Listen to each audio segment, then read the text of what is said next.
called in to Box and Brews, you might hear something you can use. like tips on your cash or tips on the suds. You're gonna want to The use smarts of these stuff. because they know the brews. And they know the box. And they know they can't help the stubborn fucks. So listen up, because shit's not funny. And save yourself some Beer money. Bucks.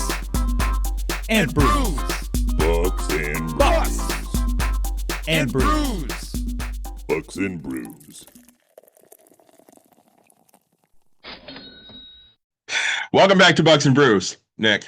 David. I think we had a great episode last week. What do you think? Yeah, I enjoyed it. So it's, I don't know. It's fun to learn somebody that's older, right? And the struggles that they go through is just as normal as everybody else. Yeah, I mean, he's an old fuck.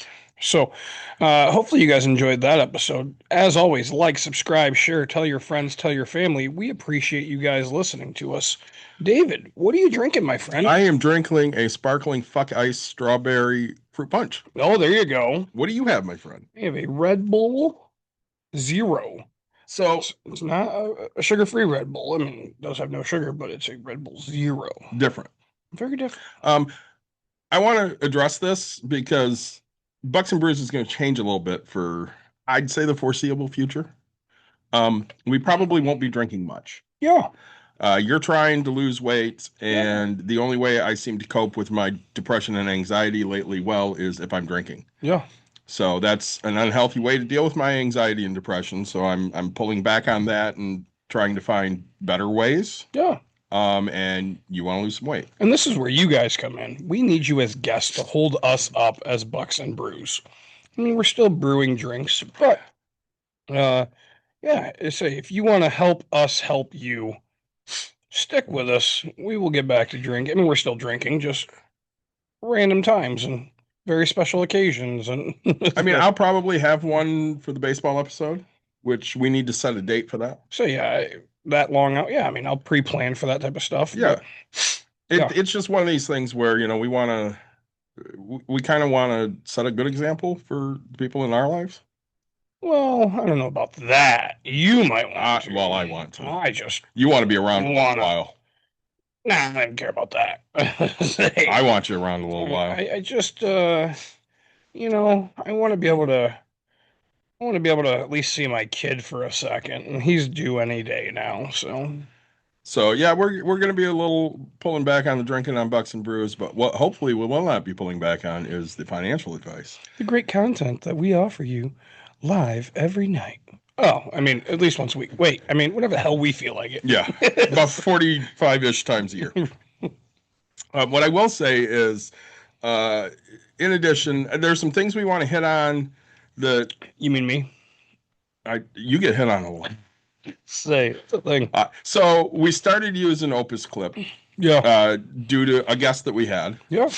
So we've been uploading daily videos for a little over 2 months now. Okay. It's been that long. It has. Good for us. Since December. And sometimes we get some comments that I think we should address tonight, and sometimes Nick gets hit on. Like, I will go and say, oh, we got a comment on that video, and it will just say hot man, and it's a still picture of Nick. Which, man, props to you for all the love you get. Thanks, man. Try to tell my wife. I still got it. She doesn't believe me. So, some of the comments that we also get on there that really piss me off is they'll point out that one of us might be overweight. Nick, I'm a fat guy. Yeah. I'm smaller than I used to be, but I'm still a big guy. Yeah. It kind of doesn't bother me when people go that way, but it kind of does at the same time. Yeah. Because it's a lowbrow insult.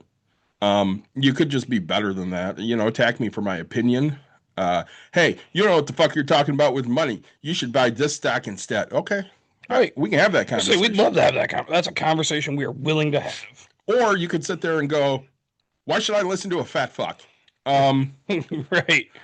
We're not giving you diet tips. I mean, no. I will tell you what I'm doing for my diet. If that works for you, I really hope that's awesome. Like, I'm not doing this journey to if you have tips and you want to give those, like, I will take constructive criticism of like, hey man, you look really, really fucking fat.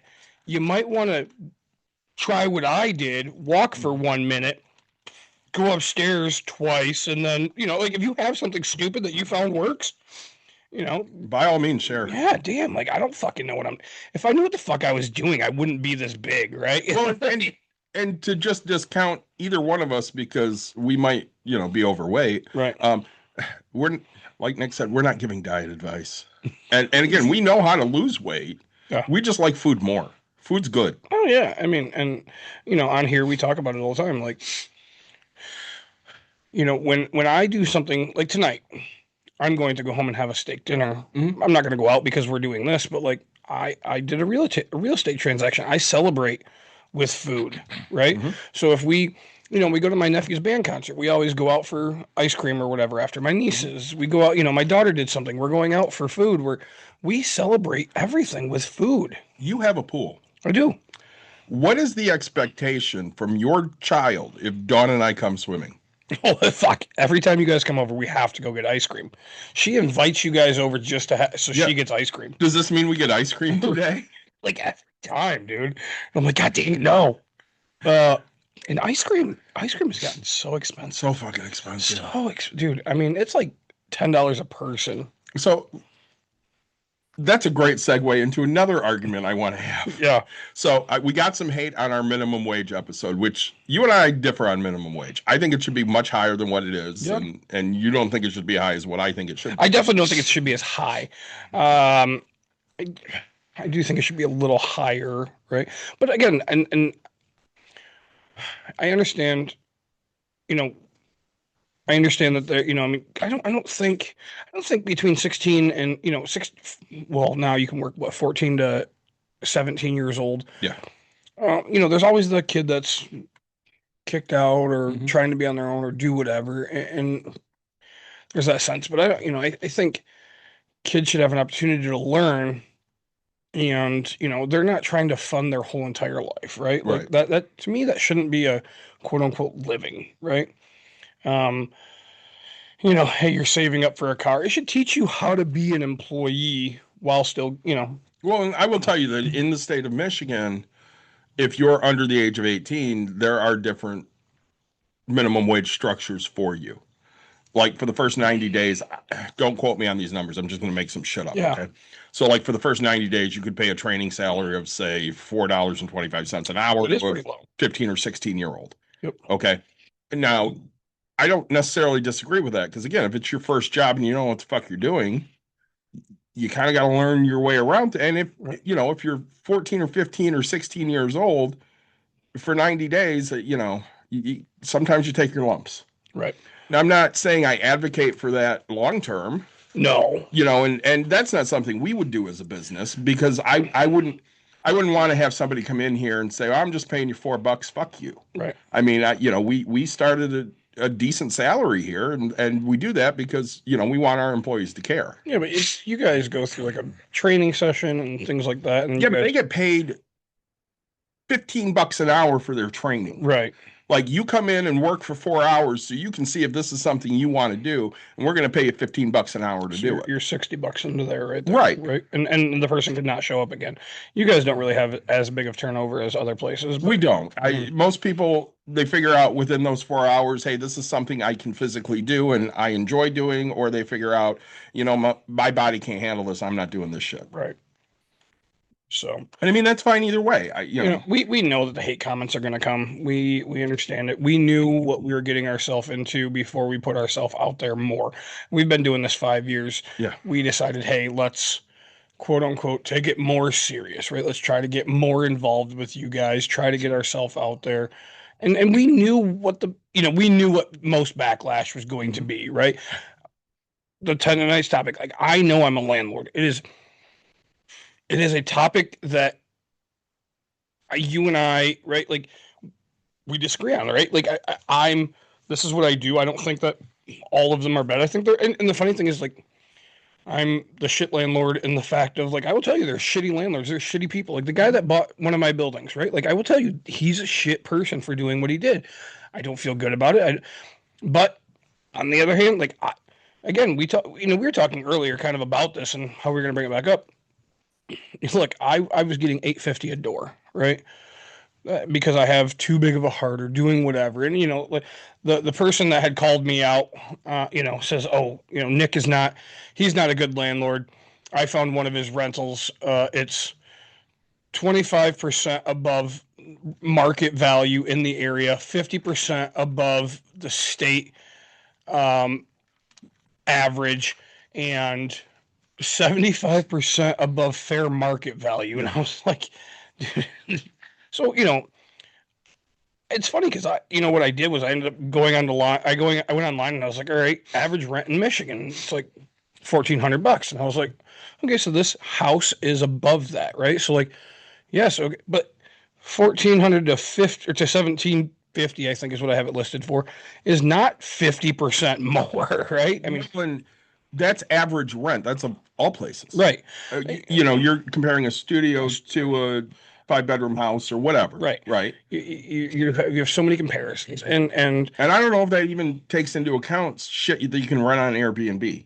Oh, I doubt it. You don't think so? I doubt it. I mean, I'm not talking necessarily the vacation rental, but like a long-term, well, because 2 or 3 month thing. Well, that'd be short-term rental, and I guess you can do short-terms on Airbnb or mid-term, excuse me, right. Not short-term. Short-term is less than 30 days. Mid-term is a few months, and then long-term, right?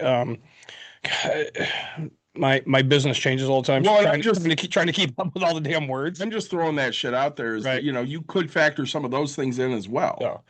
So, okay, sure. And it's funny because, you know what? I do have a place that's available right now. I am asking $1,750 for a standalone house in Wyoming that is, by my choice, fully renovated, all the way done. Right? Would you sell it? Would I sell it? Yeah. Would I? I mean, everything's for sale, but would I? I don't want to. It's in my area. I like the area. It's what I want to be. I don't want to. Would I? Yes, everything's for sale. Well, because one of the arguments was, well, you're charging way too much for rent, and that takes a possible house away from a would-be homeowner. Sure. And I mean, I get that argument, but at the same time, it's expensive. And I want to pivot back for just a minute. Sure. So we talked about minimum wage, and I got into an argument with this fucking guy. Yeah. Because I said, his answer was, well, prices don't vary that much across the board. And I was like, they absolutely fucking do. If you live in Wyoming State, for example, you have a different cost of living than if you live in Michigan.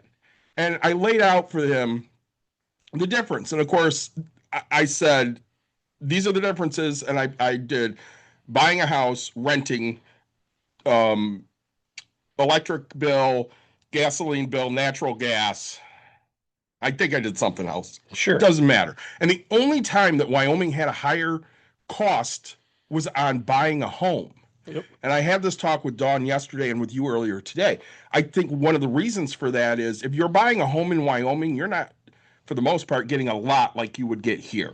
I don't have acres of land here. I have a lot. Right. It fits my house and a little bit of grass. Right. And some don't have like I own a house that has what is it? It's 2 feet of grass. And like 2 lawnmower pushes back and I don't even think it's actually 1 lawnmower push, and that's all it has for grass, right? I think we showed Caitlin that house over there on Vito. Yeah. Right? Like, because I was like, man, this is perfect for her. She doesn't have to do any landscaping. I just quickly Googled, right? A gallon of milk in Michigan is between $3 and $4. This is granted according to Google, and I will confirm that's about the right price. A gallon of milk in California is between $4 and $5.50, right? So much more expensive. Right. So could it be? Yes, but prices, we know that prices all over are different prices everywhere. I will tell you, right? Do you know how much tenderloin is currently? I don't. In Michigan? I don't. It's $30 a pound, right? So for filet, for the people that, it's $30 a pound, right? Every once in a while, you can find it on sale, and people are gonna be like, "Oh, you can get it cheap." Yes, I did find it the other day for $19.99 a pound or $20 a pound. When I was in South Dakota, I got a 14-ounce filet cooked for me for $9. Right? Meat is so much cheaper in the Dakotas, right? Mm-hmm. Things are so much cheaper in different areas of the United States. for our foreign people that are listening, most people don't leave the United States and travel to other countries. A lot of that has to do with because of how large the United States actually is, right? In Europe, you can actually drive all around Europe in less than a day. You right? can take a train Yeah. anywhere in Europe. Yep. Whereas the United States, it takes from Michigan to Nevada, which is 3/4. That takes 36 hours. Now I'm going to do New York to drive straight through. Yeah, if you were to drive straight through. Now I'm going to do New York to California. I think it's a full 2 days. Well, and while you do that, one of the things this guy kept saying was stores don't sit there and say, well, because you live in a place where they make less money, we're going to charge less for something there. So I did this. I compared 4 items at a grocery store in Wyoming to 4 items at a grocery store here. So I have a 16-ounce bag of cod. I don't eat fish. Me neither. In Wyoming, it's $10 for those 16 ounces. In Michigan, it's $12. Mm-hmm. I did shrimp. My daughter loves shrimp. I don't eat shrimp. Yeah. 16 ounces of shrimp in Wyoming, $10. Michigan, $14.39. So it's $4.39 more. 16 ounce of 93.7 grass-fed ground beef. I eat 93.7 for the most part because I want it to be a lesser fat quality. Sure. Wyoming, $10.50 a pound. Michigan, $11.69. 16 ounces of Barilla spaghetti noodles in Wyoming, $2.09, in Michigan, $2.29. We're spending 20 more cents. Yeah. Now, there were some things I found that were less in Wyoming. What?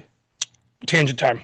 Hey, Trebs, how you doing, brother? Tangent time. This is going to be great. Okay. You mentioned Barilla spaghetti noodles. Okay. Did you know that Barilla has their own playlist? I did not. Yep. So a music playlist. Is it all like Italian songs? They are. Okay.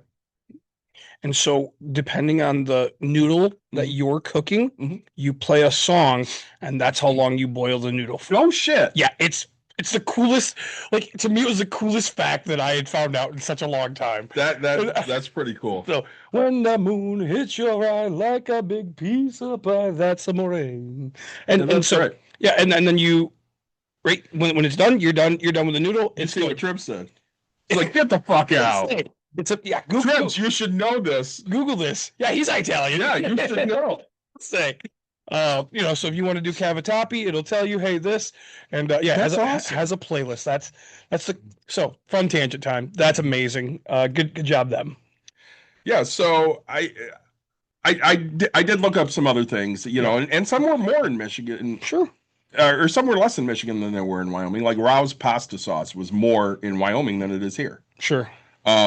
I don't necessarily know why, but again, I had. I mean, tomatoes are not traveling as far, right? Maybe. Sure. Well, and I had this argument with this guy, and I just at one point said, "You're just being obtuse to the argument," and he just kept coming back with, "No, you proved that everything you say is bullshit because you had some that were higher and some that were lower. No, I had 6 things in Michigan that are higher and 1 thing in Wyoming that was higher." Yeah. And so on that average, right? Trip says, just make your own sauce. Say, come on. No, but all over, right? Prices are so different. And, sure, we're comparing countries, but I mean, people drive in from Canada just to get gas in the U.S. because of how much cheaper it is, right? When you go to New York, right? In Michigan, I can get a bottle of beer for $50 or for $1. In New York, I think the cheapest you're going to find is like $3, right? When I go to the bars out there, they're $12. I will never go to a bar here that charges $12 for a beer. I mean, it'd have to be a pretty special fucking beer. Right. Well, let's say our fancy stuff, but I'm saying if we can pair Bud Light to Bud Light, right? But it just, prices are higher and people don't want to realize that, every place has to have a different section or, a different price on their stuff. Well, and as you kind of segued in, the one video we're getting a lot of hate on is the landlord one. Yeah. Where basically we talk about not all landlords are bad. Yeah. And again, people need affordable housing. Yeah. Somebody has to own that. Mm-hmm. Now, I'm not for any of the private equity owning that because I think that's fucking horrible. I don't want a big conglomerate to own that. But a private landlord that, owns, let's say, 20 buildings. Sure. I don't typically have a problem with them unless they're just shitty human beings that rent gouge their people. You know what I mean? Now, I've said it before. I think for the most part, you're a pretty good landlord. Yeah. I think you're fair. You're not somebody that's going to raise rents every year. And most places you see, their rents raise every year. Yeah. Which, I mean, and you know what? That's a me failure. I think rents should be raised every year. Yeah. Right. Because taxes are raised every year. Right. Well, and let's talk about that for a minute. So people are like, well, all you're doing is living off of somebody else. Okay. So Nick, you let's say you buy a house for $100,000 because we like round numbers, Yep. right? Let's say you buy a house for $100,000. You got 30-year mortgage on that house, and you're going to rent it out. Yep. Tell me what factors into your decision for this is how much I need to charge. I'm saying everybody's different, I guess, right? But if I'm paying $100,000, I would love to get $2,000 out of it, the 2% rule, right? I mean, that's not a thing that kind of happens anymore. It's funny. I will sometimes get that, but like if I'm buying, let's call it 100,000, but if I'm probably buying this house for 40, I'm sticking $60,000 into it because this thing was dilapidated, right? I mean, I just had to go in and put physical labor into making this thing nice because nobody else would. That's the thing. If I'm buying it cheap, that means for them, everybody else has the same opportunity. Nobody else is buying it because they don't want to put the hard work into it, or they don't think they have the funds to do it. Again, go back and listen to the Rob De La Torre one, right? FHA 203K. That's a loan that you can get to rehab houses. They'll fund your lending. You got to buy it at the right. Hey, this is going to cost me $60,000. It's worth this. Go in and do that, right? So there's ways to fund things. There's ways to get things. But so I would love to get $2,000 out of it. Now that doesn't happen, but I factor in. My goal is to make $200 roughly per door, right? After expenses. How much? About 200. So I'm going to pivot back to this, but I want to ask this question that Tripp just asked. Renting out is great, but at the end, what percentage of your profit is used to rehab? So not really. Okay, that's not a fair question. Okay. Tell me what is a fair question. I don't know if the word's fair, but like it's a loaded question. Okay. So and the tenant turnover that I'm gonna have on this one.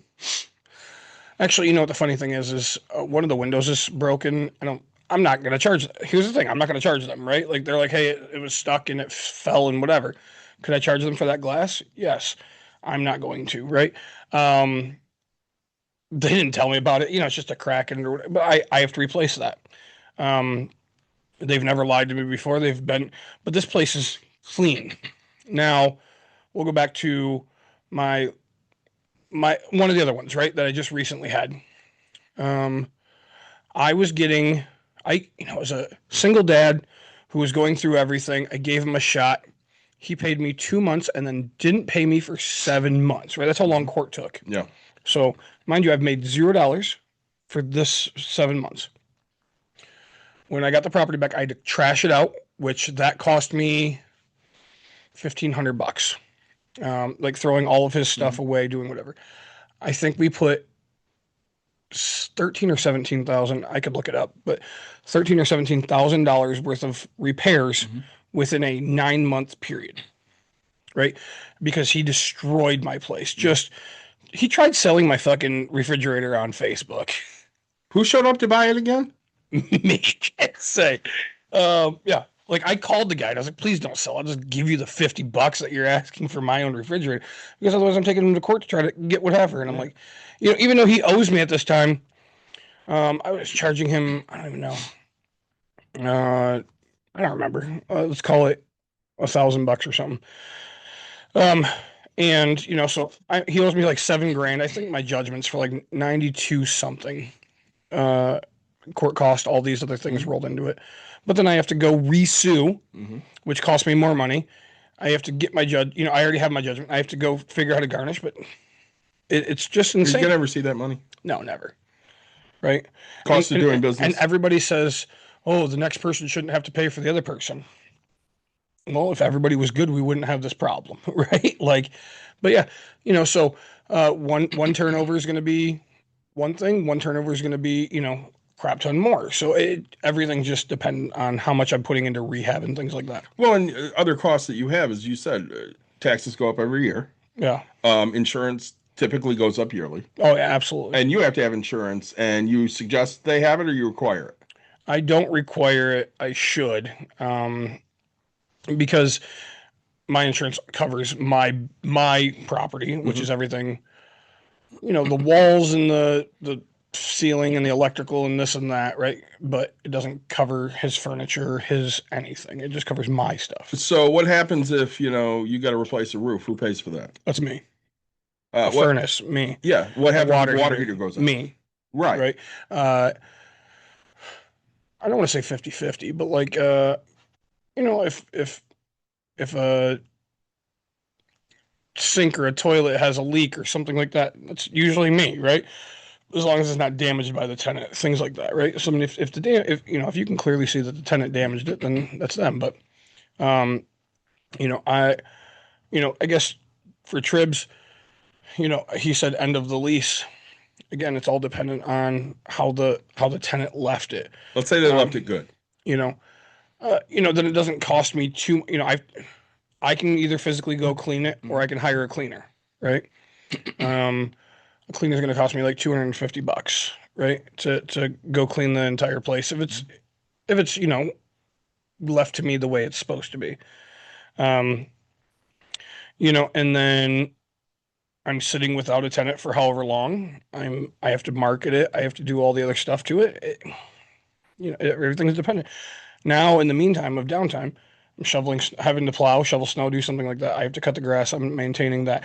I have the utilities in my name at this point, right? So I have electric and gas until I fill this unit. So it's costing me money above paying my my own thing.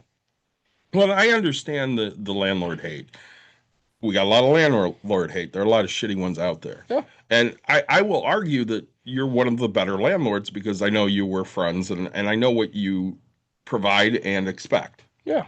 I don't think it's anything crazy. I remember living in a 2-bedroom apartment back in 2002, the beginning of 2003. I was spending $825 a month, and it was less than 1,000 square feet. I mean, it was a tiny ass place. Yep. And we didn't get anything for that.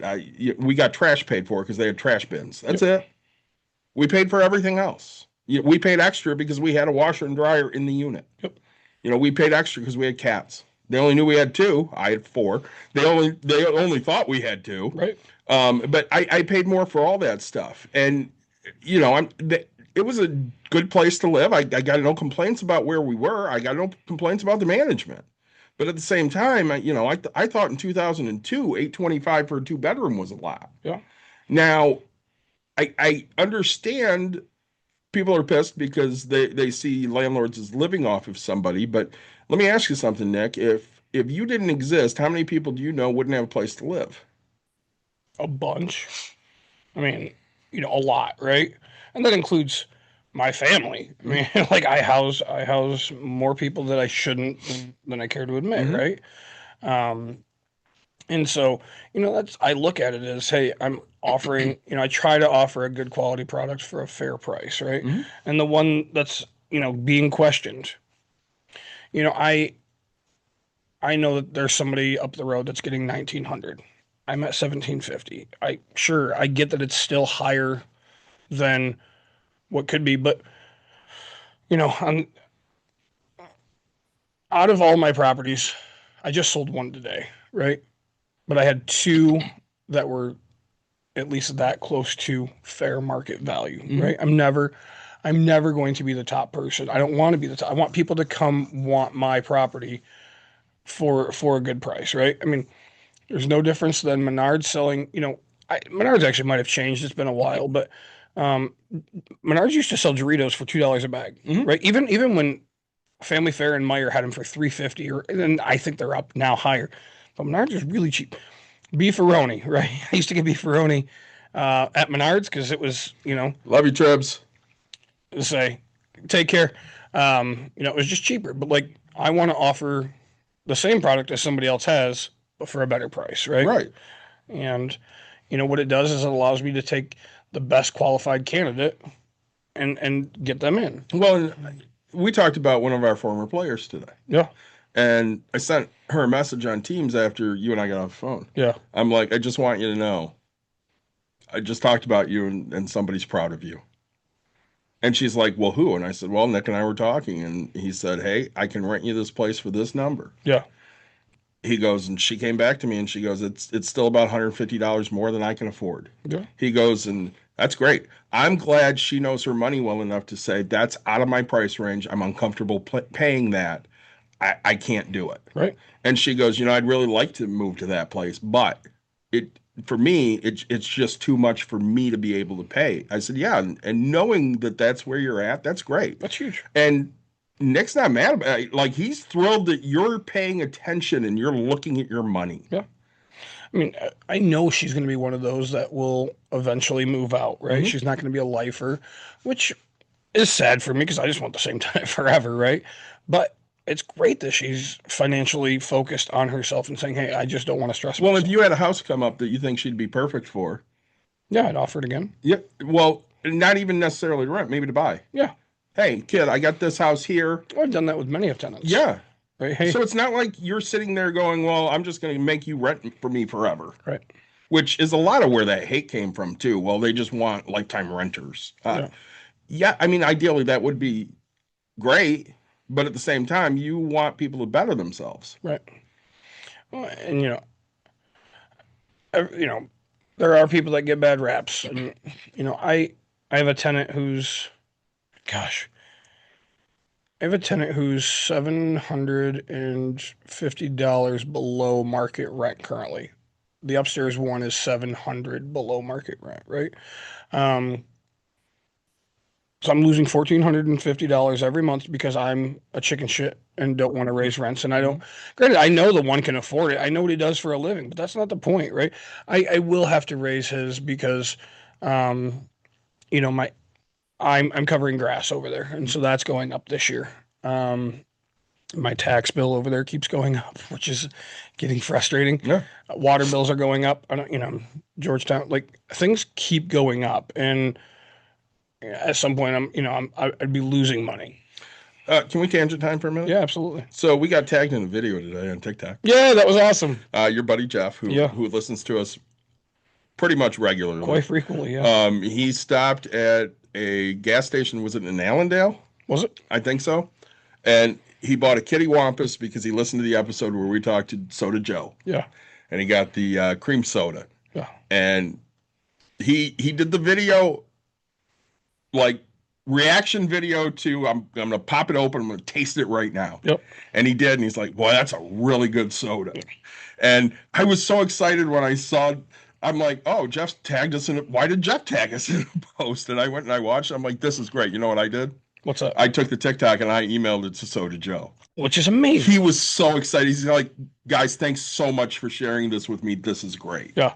And I mean, we do this show specifically because we want to help people. Yep. Now, we brought somebody that never had Kitty Wampus soda to Kitty Wampus soda, and he tried it, and he's like, wow, that tastes really good. I've gotten several people to try it because of that episode. We talked about it in one of the episodes. My daughter and I were making candles. They happened to have Kitty Wampus soda. I ended up buying 8 of them. Mm-hmm. I gave 4 of them away to, other people making candles and doing whatever. And my daughter had some for home. I gave my wife some. But, you and I text each other, hey, I just bought some Kitty Wampus soda. Hey, I found it here. And we are, because we had him on, we're now marketing for free for him. Mm-hmm. Great. He not for free. He brought us samples. One of each soda that he had. And have you bought it since he was on? Yeah, absolutely. I have as well. I got it as well. And I have friends that have bought it. Yeah, we text each other and try to Facebook post and things like that. We went to House Rules not long after he was on. Yeah, and I had Christy and Emily both come, and I bought them each a Kitty Wampus soda to try. Mm-hmm.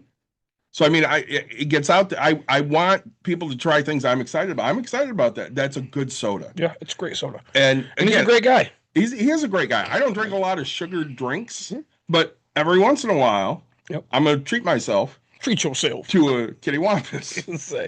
Yeah. But yeah, and that's, it's awesome. You know, sure, we're not going to sit here and say we're the biggest influencers and we've made his whole entire brand. No, we're promoting the stuff, and you know, even if one person does it, we've helped in that way. And like that was like, I was not expecting it. Jeff never even told me about it. It was just cool, like because you had commented before me because it came on my For You page. Did it really? Yeah, it was like Nice. I was like, oh, that's Jeff, and he's like, he started out with me. He's like, Nick and David, and I was like, that's us. And then I looked at the tags and it's Buck and Brew, and I was like, oh, this is cool. Like that was a highlight of my day. Yeah, it was just awesome, right? It's hard these days to find things that are really good. Yeah. And Jeff definitely gave me a really good thing today. So shout out to Jeff. Thank you so much for making that video. It honestly made my day. Yeah. To me, let's say it's like right up there with OJ, CJ, TJ. Yeah. Buying a house, right? Like we just seen what we do put into action, and it was awesome to see that. You want to hear more action? Yeah. I got a text a couple days ago from a two-time guest. Two-time. Skylar.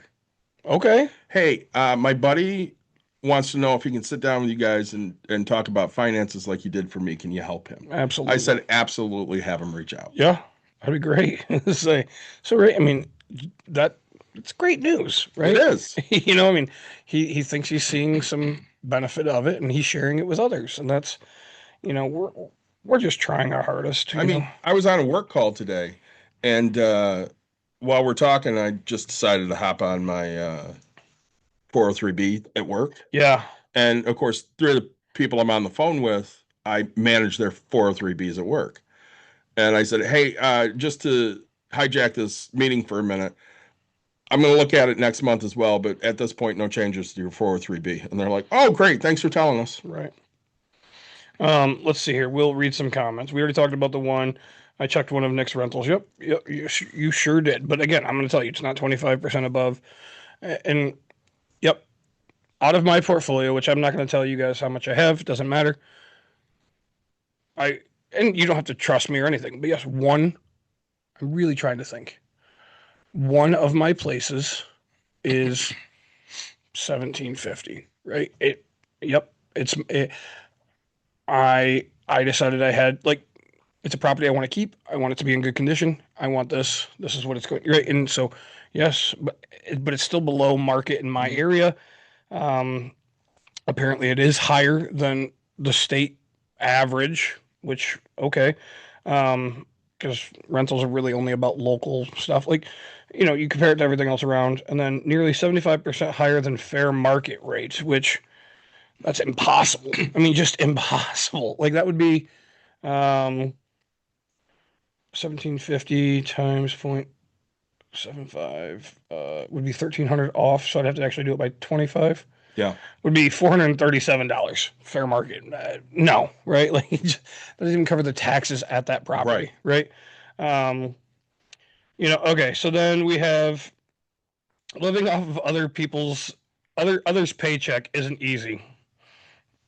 Sarcasm there. Right. Let's see here. I've never met or hear of good landlords. Feel free to prove me wrong. Look, what's your definition of a good landlord? I mean, there are people who just instantly say, hey, but, you know, what I find to be a good landlord is somebody that addresses the issues within your home within a timely manner, you know, keeps you into your place and offers you a stable place to live, right? That's the things I tend to offer, right? Being a landlord is the easiest job on the planet. I replied with, are you one? ? And this one got me, right? Yeah. Is the easiest job on the planet. Okay, so if you tell me this is the easiest job on the planet, why the fuck are you not doing it, right? If it's so easy, why are you not a landlord? I mean, David, think about it. I mean, would you take, if supposedly I'm making hand over fist billions and billions of dollars, and it's so easy, why isn't everybody doing it? Here's the deal. I've thought about it in the past, Don, and I've kicked it around. And the most I'd be willing to do is, you know, hire somebody to do some flips. Sure. And just be the money behind it. Because I've told you before, I have no interest in dealing with the headaches that come with being a landlord. I don't want somebody calling me at 2 a.m. saying my pipe burst. I don't want it. That's somebody asked, how is it hard? LMAO. Because people only see the money side of it. Yeah. They don't see the 2 a.m. phone calls. They don't see the pipe freezing. They don't see the furnace going out. They don't see the roof having to be replaced. They don't see the repairs that need to be made. They don't see the bad tenants that are destroying properties because they're pissed off about whatever.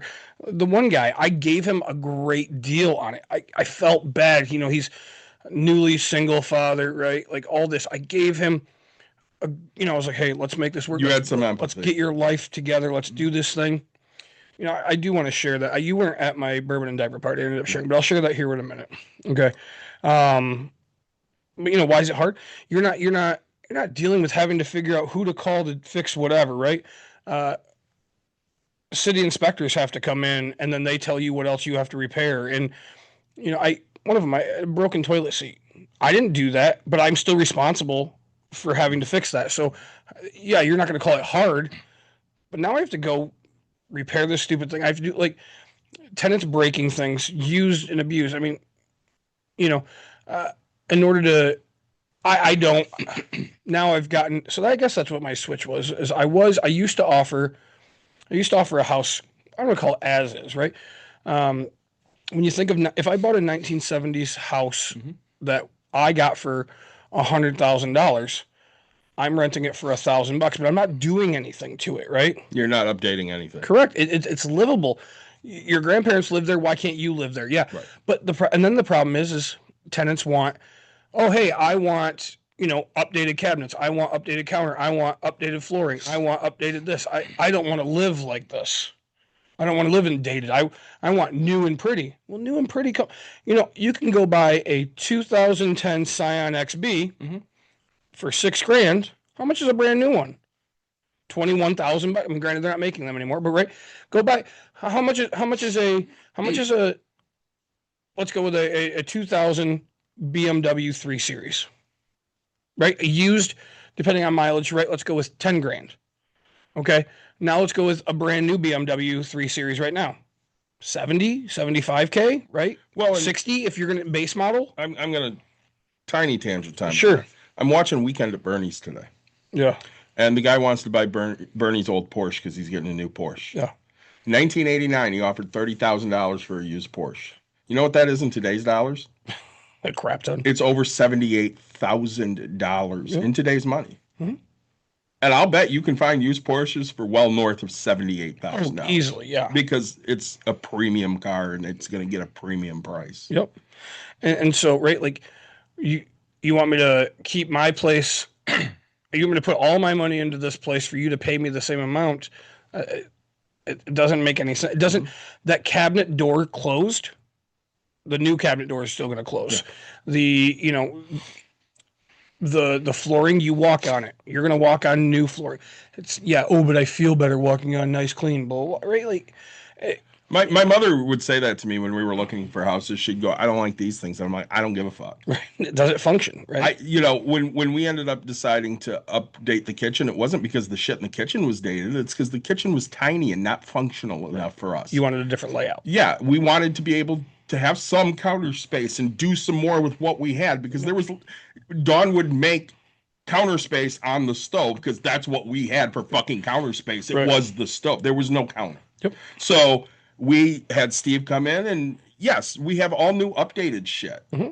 You know what I did with the old cabinets? I burned them all because they were because they were old and dated. Nobody's going to want this shit. Mm-hmm. And it's not that I needed to upgrade any of that stuff, but if I'm going to redesign the entire fucking kitchen, this stuff's got to go anyways because it's in places that it's not going to be anymore. Yep. And taking it off the wall and trying to reattach it is not going to work well. And then, you're not going to be able to find the same cabinets. They don't make them that way anymore. Thanks for the gifts there, Kristen. This person, right? I don't have any interest in talking to this person. Muppy32. If you're a landlord, I think less of you no matter what. Okay. Great. That's your opinion. That's whatever. Like, I'm not trying to be your best fucking friend. You don't have to like the things that I do. We don't have to be anything. Mm-hmm. There's no talking to that person to say, hey, like, right, be honest. If you took my job away from whatever it is, would you think I'm a decent human being? Yeah. right? Okay, cool. So, you know, um, those are just some of the. I mean, we've had that talk. There's somebody on your Facebook friends list that pisses and moans every time that you post, a vacation. Yeah. And they just want to call you out for being an asshole because you never do anything nice for anybody else. Well, they call me out because, so what it really is they've done it a few times now. So I was in Las Vegas and I posted that I was having a great time. And, he goes, you're over here spending money. And all I can ever think about is when you posted the eviction, you posted the people in that eviction. And, you're a horrible fucking person. And so I was like, man, like what? Like you have those people were running drugs out of the house. Mm-hmm. They broke, when I tell you they broke every window, I'm not like every window. That's so for a normal person that doesn't have a connection like me. So if you were to call Windows by Anderson, because that's who most people are going to call or whoever they're going to use, that's a $30,000 fucking job. Yeah. Right. For every window I think it was 23 windows in this big old house. There was probably a few salvageable walls, but there's holes in every wall. There's, I think that property needed, was it like $72,000 in full renovations, right? They stole the furnace out of it, right? This is the shit that I'm talking about. Like it's not, these people destroy things, right? Yeah. And when I say destroy, it'd be better if it would have fucking burned, if they would have set it on fire and I could have claimed insurance, right? Versus the amount of damage, right? Mm-hmm. Yeah, because you're not recouping that. Oh, no matter how long I own it, for the most part, I'm not recouping it, right? The only way I'm recouping it is if I get fortunate enough to put the money back into it. I had nothing into it, and then I sell it, right? Right. That's the only way I'm recouping that type of money. And or I'm going to recoup it in my hopes, my daughter's generation, right? Or well, we've talked about this before. Hate us for being the shitty things that we are. Yeah. Don't make up shit to hate us for. Well, and so my comeback in Las Vegas was right. So I was like, the funny, and I do appreciate everybody that came to my back, which was, it's not something that's really happened before.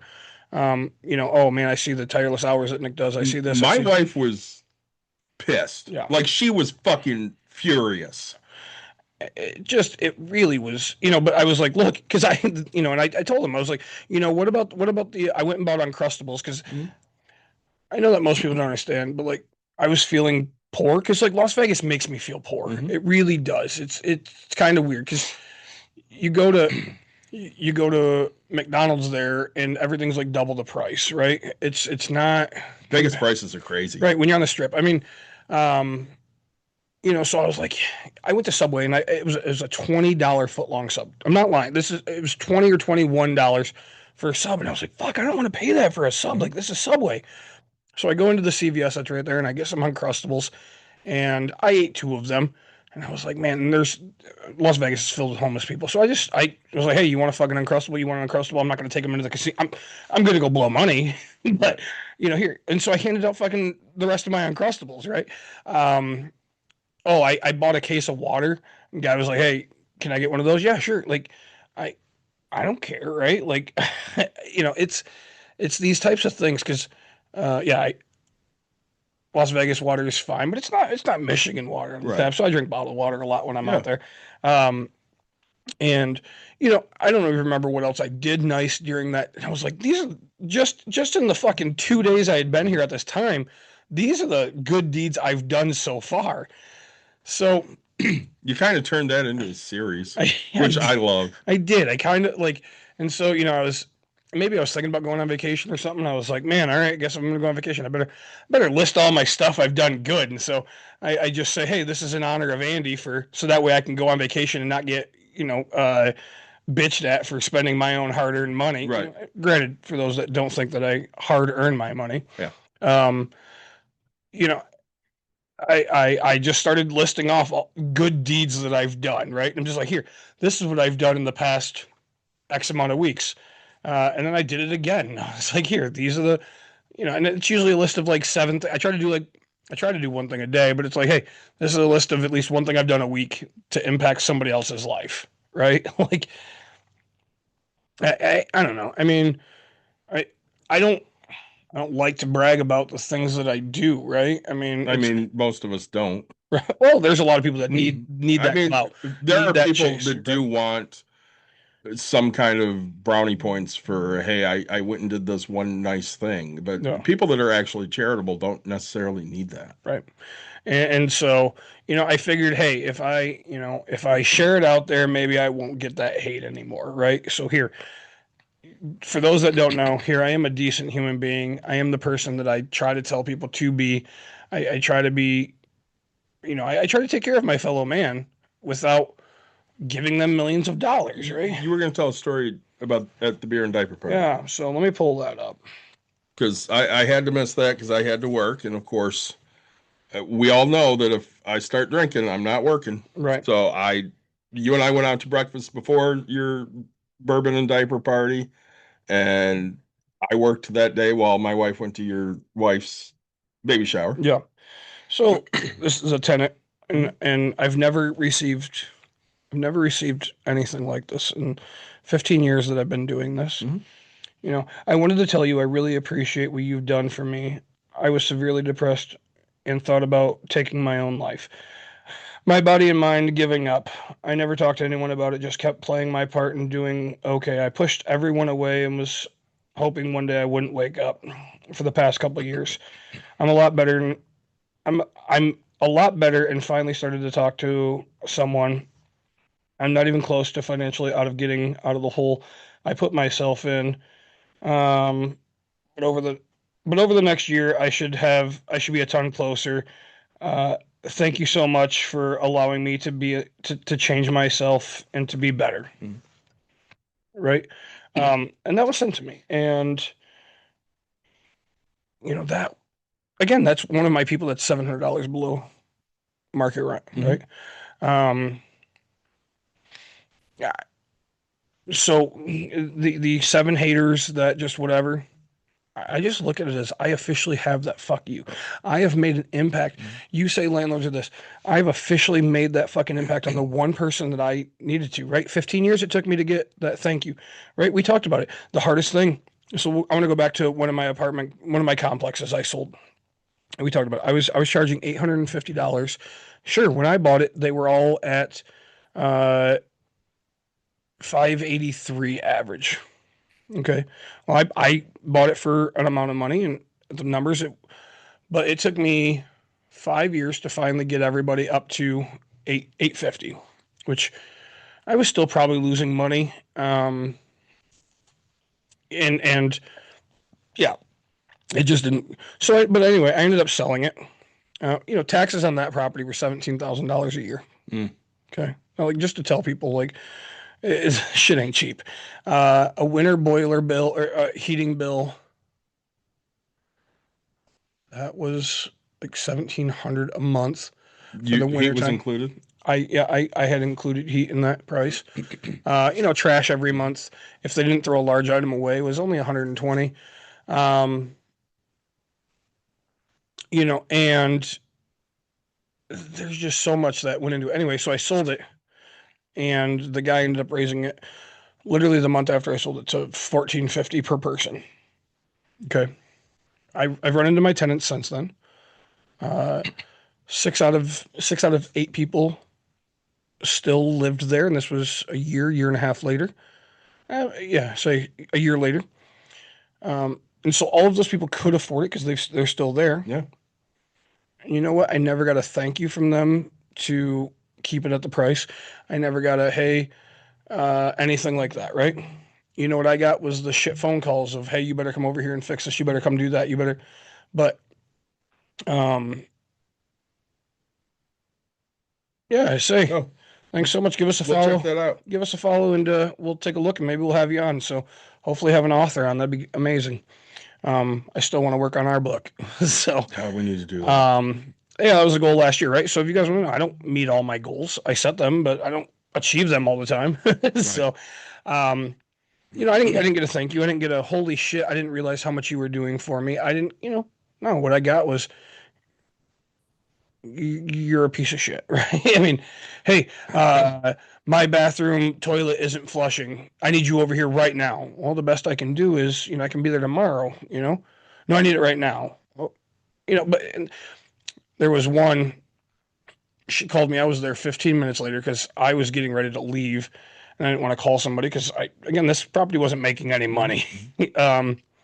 And so I, my thought was it was going to make me money over the long period of time. Once it paid off, it would be there and I'd be fine. But I just kept funneling it from my other stuff. And you shouldn't rob Peter to pay Paul, right? We have to do the puzzle piece. Oh yeah. And David's fucking horrible at this. I got it on the second try. Fuck you. But so I was funneling, and I didn't want to raise rents because most of the tenants had been there for a while, things like that. I didn't want to. I didn't know what their income was. I knew they were hard workers because they were, but I never asked, hey, can you afford this type? It's not, and sure, it's not. It wasn't for me to assume. So, I try to think of it and say, man, that $600 increase in a month is just, he had to do it because he had to afford to pay his bills, but that's a huge hit to somebody. 600. How do you expect somebody to just come up with that kind of money? I mean, I wouldn't be able to if I was in my renting stage. Oh gosh, dude. Sure, for a little bit I can come up with it, but I don't know. I mean, I wouldn't. A monthly $600 increase would be hard. Yeah, hard to come by for 90% of people, right? Well, and it's not the same, but I'm going to pivot back to something we talked about with Osborne last week. Yeah. You coached with me. He watched me coach for years, and there was always that question in my mind of could I take a good team and make them better? Oh. Because I always took bad teams and made them at least somewhat respectable. Sure. But it was taking kids that didn't know how to play and teaching them at least what they're supposed to do. And again, we still got our ass kicked a lot. Yep. And there were people that would say, well, he's a shitty coach because his team sucks. And Osborne would always put those people in their place. And until I got to Coopersville, I didn't deep down know, can I be a difference maker on a good team? Sure. And I learned that at Coopersville. Nick, did it change anything in my life or how I impacted any kid? Did it really do anything for me? No, it didn't. I was still the same coach I was for years. I just had that validation now that, hey, I am actually good at this because I made good kids better. Yep. And that's great. But the things that I look back, it was great to win back-to-back district titles. Mm-hmm. It was really great. Letters I got from kids that I coached that told me what an impact I made on their lives. That's what made me want to coach. And I got more of those letters from the Godwin kids than I ever got from anyone else. Yeah. I had Jessica stand up in a class at Kellogg'sville kid that I didn't coach in high school and talk about how I was her inspiration to be a better leader. Yeah. Those were things that you can't put money on that. You can't sit there and say, well, maybe I knew I had an impact. They told me, mm-hmm. I went and I got a tattoo with 5 of them on my fucking arm because they meant a lot to me. Mm-hmm. Well, you look at what we coached, right? Yeah. And we had a coach that helped us. That was all he wanted to do was win. In fall ball. That's all he wanted with to do. 9-year-olds. Right. That's all he cared about was winning. Did you ever give a shit? Not at all. You and I still had the same great night, and we'd come out and talk about our positives, right? And what happened our first playoff game? We won. Right? Didn't win the entire year till that game. Right. So we almost won another one. Yeah. We were 2 points. We were 2 points behind the best team in the league. Yeah. Through the game, and yeah, it just coming out. So you're going, this is great, right? But watching the girls start making plays, watching them start doing the things they're supposed to do. That's what I. So when you say, hey, can I make greatness better? I'm a 2-time state championship coach, right?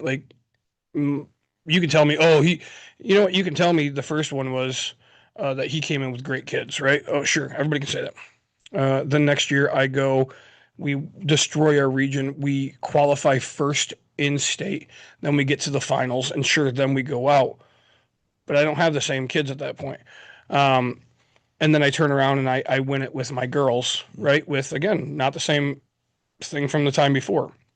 Like, I know I can take you and make you better, right? I personally only care about you that you improve as a human, and to watch the improvements that you have from where you started to where you are, right? Well, and you coached Caitlin for a little while. Yeah. Because we needed somebody to work with her. Yeah. And when you started working with her, she was about 100 average. Yeah. And you probably got her up to, I don't know, about 110. Sure. And she took the huge jump with Tim. Yep. Because he was just better at explaining things the way Caitlin needed it explained. Yeah. Like he didn't break down a bowling shot like you would. Right. He was, I need you to go do this. And nobody else was going to teach her. Like, you wanted her to understand why you're making this shot. Yep. Tim didn't give a shit whether she understood or not. Just go do this. Yep. And that's what she needed. And that's it. There's some kids that need to learn that, right? And gosh, I was in my 20s at this time. Yeah, right? you had never really coached. It was because Caitlin started bowling when, in 2012 at Godwin. Sure. So you were what, 24? Not even 23. Yeah, probably something close. Somewhere in that range. Yeah. And I mean, I brought you in because I need bowling. I need somebody to work with this kid. And it's not like she made improvements under you. Right. She just made better strides under him because Tim had that life experience to say, I need to teach things this way because she doesn't need to know the why. Right. She just needs to do what I'm telling her. Well, and that's just it. Like, now what makes it better is, I still have all of that knowledge, but my how do you say it the right way? My not as advanced kids, it's, hey, just go do this. This is what you need to do. I will then work. But I have kids that are so knowledgeable. I mean, I have one whose brother has won. He took second in a PBA. Like, he comes from a bowling family. The kid understands. Now I can teach you more about a ball, and I can teach you about a diff, and I can teach you about and he has so much now. But like, even if I have one little tidbit of advice that's going to do something, like, there we go, right? I mean, the kid has more talent than I have in my entire body. But the things that have always pissed me off about hitting coaches is the ones that want every kid to hit the same fucking way. Right. Listen, that works for 80% of the kids. Yeah. But it doesn't work for the other 20. And what are you doing for them? Right. Listen, if you can hit well the way you hit, I'm just going to tweak the shit you do and make you hit a little better. If you can't hit well with what you do, then you're going to do it my way. Right. And that's the way I've always looked at teaching hitting to kids. If you can do it this way, great. I'll work with it. But if you can't, you're going to do it my way. Yep. And, you had to come into that realization of, this is how I need to teach this kid, which is different than how I need to teach this kid, because you really hadn't done it. Yeah. You would. I mean, at that time, I was really close into my peak. Was I sponsored yet? You were. Okay, so like, I was in my sponsorship. I was in the peak of me being a bowler. I didn't take a step back I would help those around me. Like, I would help those that asked, but like, I wasn't. You weren't learning, looking to help people and teach them how to do it. You guys were just like, hey, you're fucking great at this. Yeah. You're a good bowler. Can you take a look at Caitlin and help her? And so my knowledge is like, hey, this is what bowling looks like in my brain now here. And then it's like, oh, wait, you're nowhere near me. And my brain didn't understand that, because the people I hung around with, they all knew how to do it. They had that same mind. Right. And so now we're talking about there's so much difference of like, hey, this, like the access, this, and we're getting into these details where, yeah, you're right. I mean, Tim's just this ball, this lane, that. Yeah. Okay. Hit this marker. Yep. And so it's like, all right, I just did it the other day. I walked down, there was a parent from my daughter's school there, and we've talked a few times, and his kids are into bowling. And so they were down there bowling, and I was coaching, and I took a step, and I was just, hey, you want to come say, hey? Oh, yeah, just practicing. And he's asking some questions. And I told the one kid, I was like, hey, if you want to get any better or whatever, right? I was like, move the bowling ball to the outside. And he's like, oh, okay. And literally the next shot, he keeps it here. And I was like, well, he's like, what can I do? And I was like, well, you can hold him accountable for the things that he's told that's going to make him better. I was like, yes, he's going to throw a million shots. And because of that, he will then become good. If he wants to become great, you have to practice the correct way, because, right, when you're doing this, you're always going to do this. And yes, if you can repeat that and then figure it out over time, you will slowly grow. But if you do it right, your growth becomes so much faster, right? Well, and one of the questions out there, I know we're on a long tangent here, but how did the Japan softball team get to be better than the U.S. softball team? It's repetition. Right. They would get done at games and they would go stand in hotels in Japan and they would swing 100 times in the mirror watching themselves swing so that they could have the same swing over and over again. Mm-hmm. They're training their body. Yep. You have to do it over and over again the right way before your body just knows how to do it. Yep. And again, my kid coached for me. Yeah. She was a kid that wasn't a great softball player, but she did the little things that you needed to do to make a difference. Right. So she couldn't necessarily teach you how to hit, but she could demonstrate to you how to hit. Right.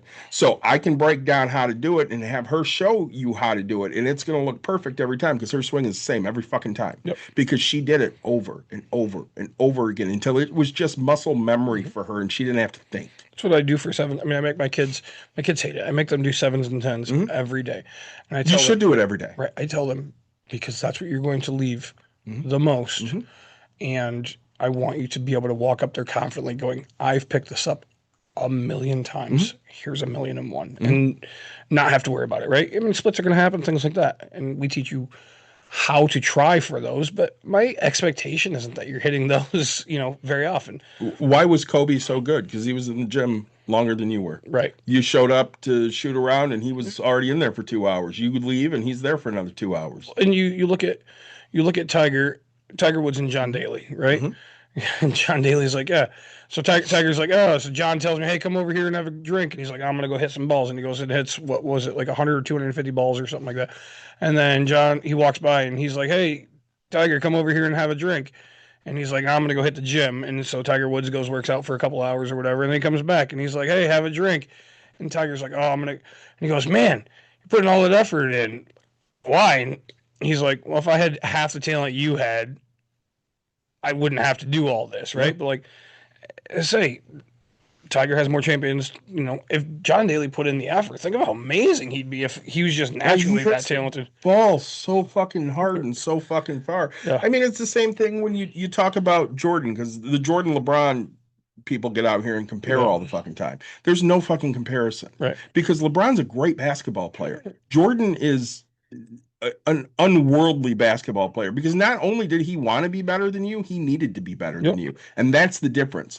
LeBron wants to be better than everybody. Michael needed to be better than everybody, and he needed to prove that he was better than everybody. I saw somebody the other day go, who would be better? I think it was Kawhi Leonard or Larry Bird. Who would win one-on-one in their peak? And people are like, oh, Kawhi Leonard would own Larry. The fuck he would. Larry Bird would sit there and say, I'm going to do this. Why'd you put a white boy on me? You're not showing me any respect. By the way, I'm going to dribble it twice that way. I'm going to pull up left-handed and I'm going to swish. And then he'd do it. Yeah. And that was the crazy, like watching some of the Larry Bird things. It's like, wow, that was a cocky white boy. And again, basketball was different, just like football was different then. I watched the first 10 minutes on a video of the 85 Bears and how rules changed after the 85 Bears. Because they literally went in to punish you. They wanted to break your quarterback. That was the fucking goal. I watched highlights of Butkus, and Butkus's goal was to beat the shit out of everybody he played against.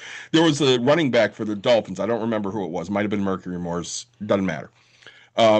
He got hit by Butkus, and Butkus helped him up. And he looks at him and goes, hey, pal, you doing all right? And he's like, yeah, Dick, I'm good. He goes, great. You're in our huddle. You need to go that way.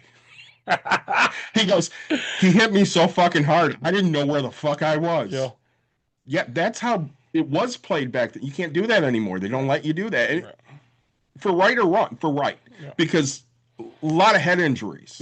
And there's hopefully less now. I mean, the NFL still doesn't really give a shit. But when you look at it, it's like, okay, you have to sometimes change the way things are done. Michael drove the lane. They beat the shit out of him. LeBron falls down and they call a foul. It's just different now. You can't compare legends from then to legends to now. You look at it with baseballs. They want more home runs, so they juice up the ball. They bring in fences. Babe Ruth, Willie Mays, Hank Aaron, they didn't have that. No, gosh, right. But the thing is right, because our bodies are growing so much faster and things, right? Forever, the athletes that are coming up will always be better than the athletes that we originally seen, Mm-hmm. right?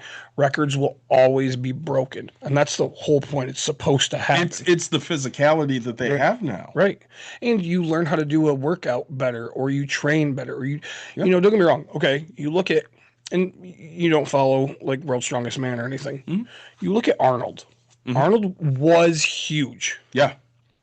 Now you look at the World's Strongest Man. They're 10 times bigger. Fucking gigantic. 6 foot. I mean, just, and the muscle. Like, 8 muscles on top of each other. Right. Yeah. And don't get me wrong. Arnold looked great, but he looked like Zach Galifianakis compared to some of these people now. Right, like it's like holy shit, like cool. You have one vein in your leg. Now these guys are just 40, and you could see every freaking muscle line and tendon, and you're just like, yeah. But that's going to continue. It's going to continue, and people are going to lift more weight, and things. The world is going to move.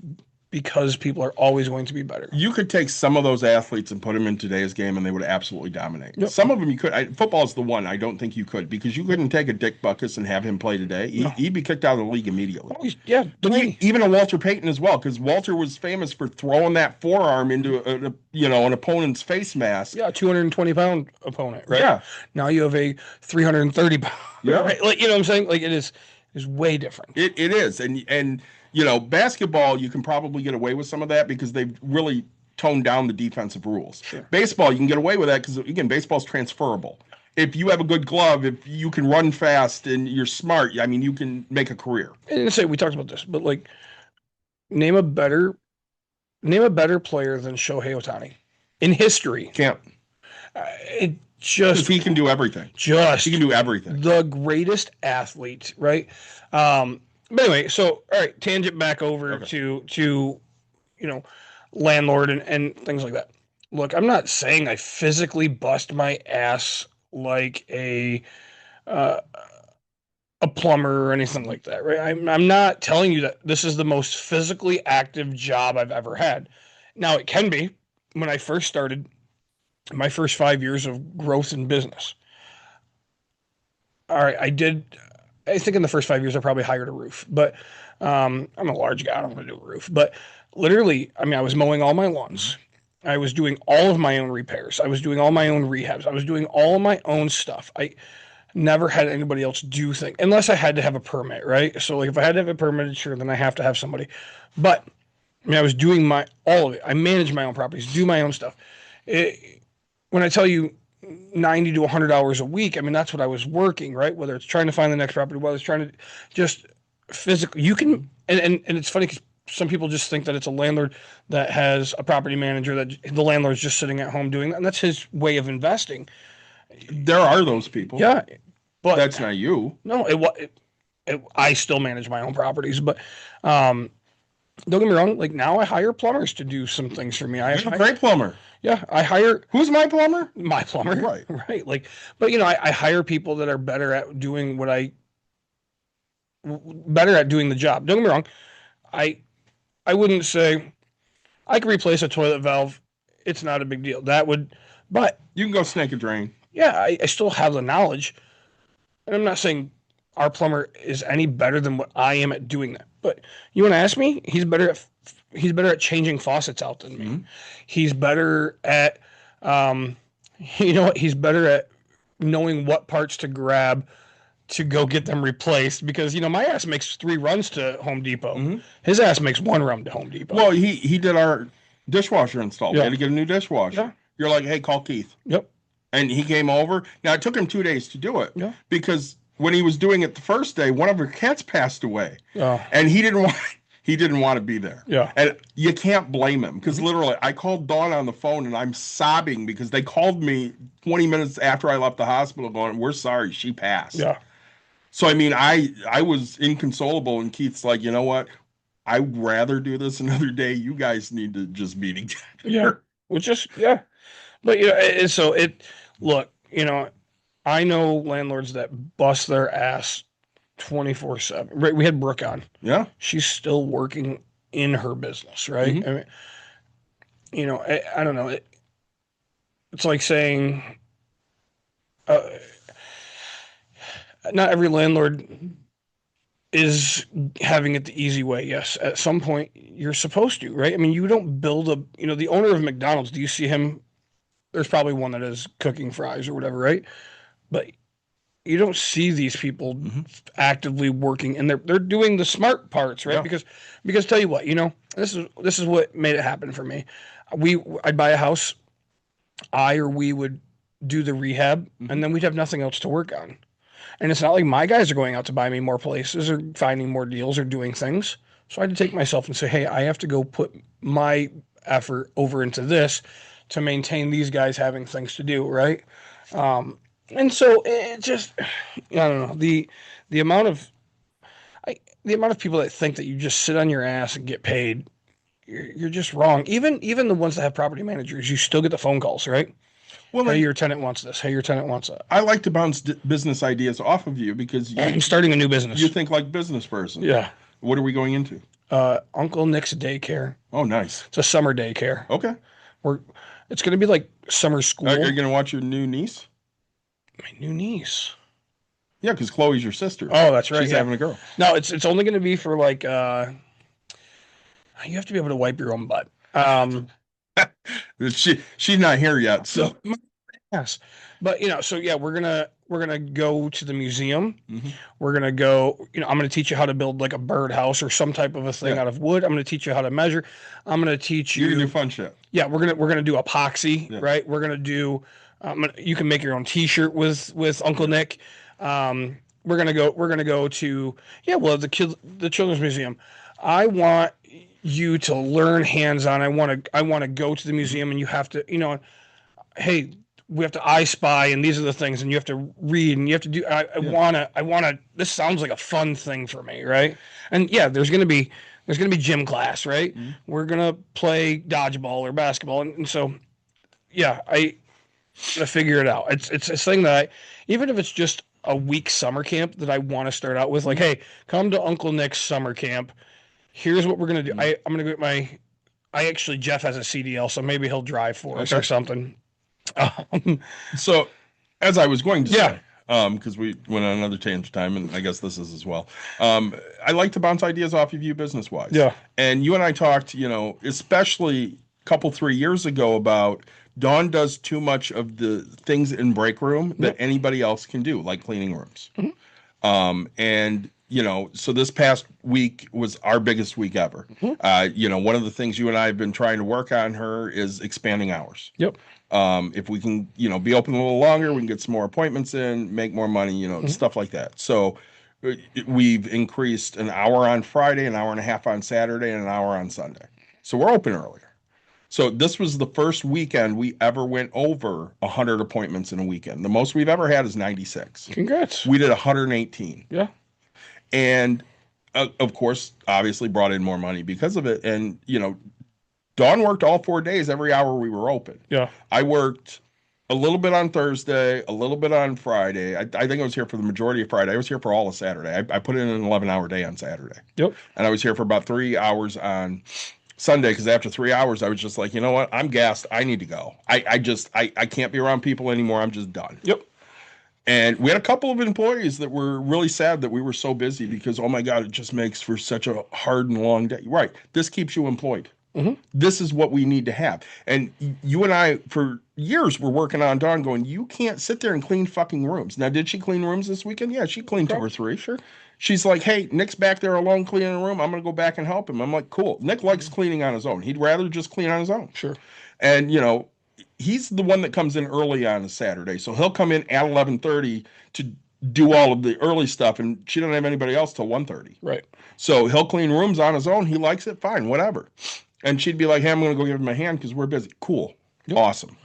But for the most part, the only shit she cleans is safety stuff because it keeps her up front in front of customers. Yep. And that's where she needs to be because she is the face of this business. And at some point, you have to make the determination of, I am the face of this business and I need to be in front of the people that matter for this business. For you, it's, I need to be finding houses or I need to be finding complexes. For her, it's, I need to be in front of the customer that walks in the door. Well, and that's what, okay, so this is,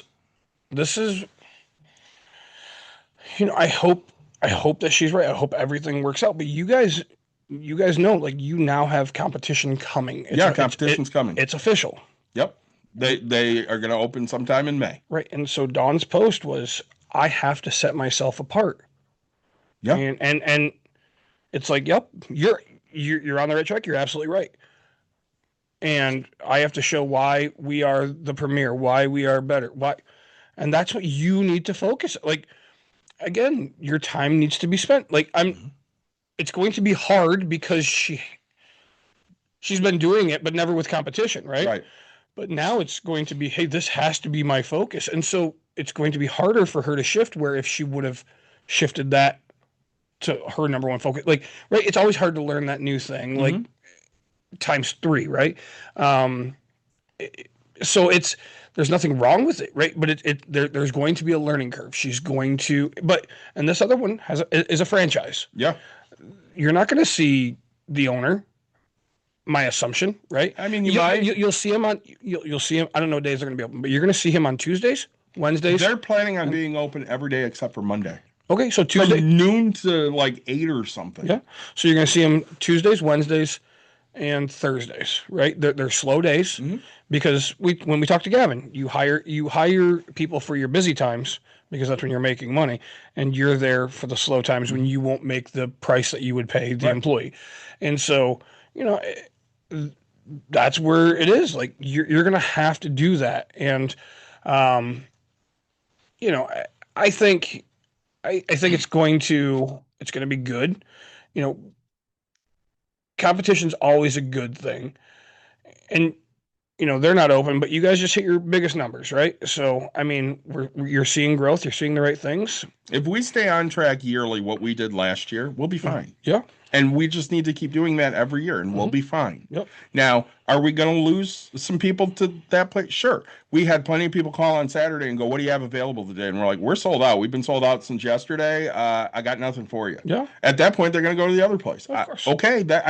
That's your option. Well, and that other place is offering a different thing. And they have other stuff too. Yeah. They have like 2 things where we have 1 thing. Yep. So, and so, right. Yeah. People are going to want to do that. Also, they're going to accept younger ages, right? Yeah. Which I think is insane, but again, that's their problem. I think, I don't know if it's for both sides. It is. Okay. But yeah. So, right. And maybe it's because they offer it. That's why they can offer the younger age, right? Maybe. You pay more for insurance. So like Dawn has talked to our insurance agent and they're like, yeah, we don't allow that. What they do is they buy some extra rider that they just let it happen. Sure. Okay.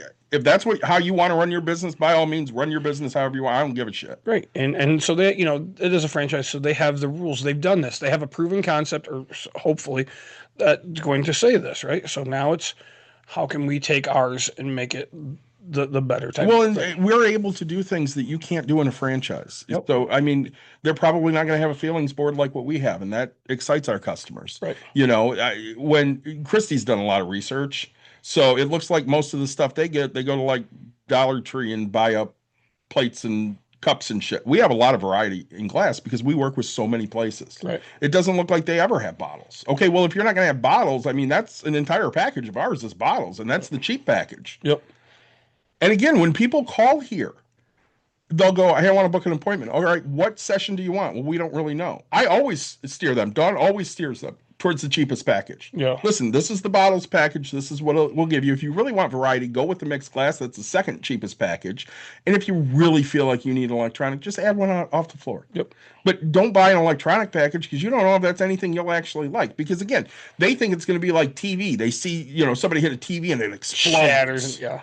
What happens when you hit a TV, Nick? Oomph. Yeah, it does nothing. I mean, and nowadays TVs are, like 3 inches wide. Yep. It's not going to blow up. Yep. It's not going to give you what you need. Whereas if you take a bottle and you launch it at the wall, it could explode. It could fly right back. It's say fly. Yeah, for me, it flies right back. And but yeah, no. So again, it's Dawn works very hard in her business. Mm-hmm. And if you were to maintain this 116, we did 118 appointments. If you were to maintain that, the human body can't physically keep up with that. No. For the time. And so I hope that you get to that point where you're constantly just sold out and you have to hire somebody to do the little things. Well, and we know there's going to be ebbs and flows in this. You're not going to be as busy in the summer because nobody wants to be inside in the summer in Michigan because Nick, how bad has our winter been? Oh, horrible.